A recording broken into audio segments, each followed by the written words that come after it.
ఈ రోజు రేవంత్ రెడ్డి గారిని నేను కొన్ని ప్రశ్నలు ఏదలుచుకున్నాను.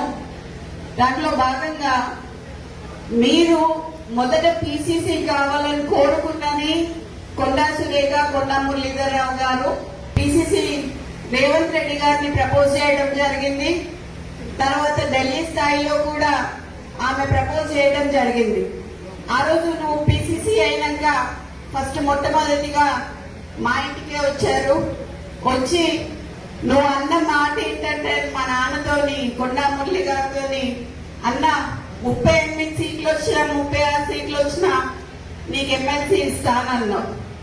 అన్నవా లేదా అనేది మా కోటగండి మైసమ్మ దగ్గరికి రా, ఎల్లమ్మ దగ్గరికి రా, శక్తివంతమైన దేవత ఆడ నేను అనలేదని నువ్వు ప్రమాణం చేయి, అప్పుడు నేను చెప్తా.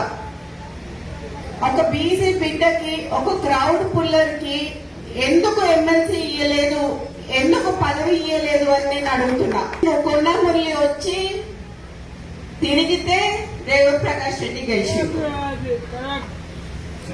ఈ రోజు 4-5 నియోజకవర్గాలలో తిరిగి ఆ రోజు గెలిపించుకున్న వ్యక్తి, నువ్వు కార్లో కూర్చోబెట్టుకుని తిరిగిన వ్యక్తి ఈ రోజు ఎందుకు గుర్తొస్తలేడు నీకు? అంటే ముఖ్యమంత్రి అయితే కళ్ళు నెత్తికెక్కినాయా అని అడుగుతారా నేను నిన్ను? నాకు భయం లేదు. ఇవాళ పోతే రేపు 2 నాకు. ఎందుకు అని అంటే నా బిడ్డ, నా కొడుకు ఎవరన్నా చూసుకుంటారు వాళ్ళని. నేను ప్రజల కోసం పనిచేసేదాన్ని, నేను ప్రజల మధ్యలో ఉండేదాన్ని. ఈ రోజు మా నాన్న నాకు అట్లే పెంచిండు, నన్ను భయం లేకుండా పెంచిండు. నేనెవరికి భయపడను, సావుకి భయపడను. కానీ ఈ రోజు చాలా ఈ 2 ఏళ్ళ వారికి ఎందుకయ్యా ఇలా రాజీనామా చేయమని చెప్పు. ఇలా రాజీనామా చేసి ఎలక్షన్లకు రా. నా ఇల్లు ఇక్కడ మంచినీళ్ళు ఉన్నది, 3 అంతస్తుల బిల్డింగ్ నీకు ఇస్తా.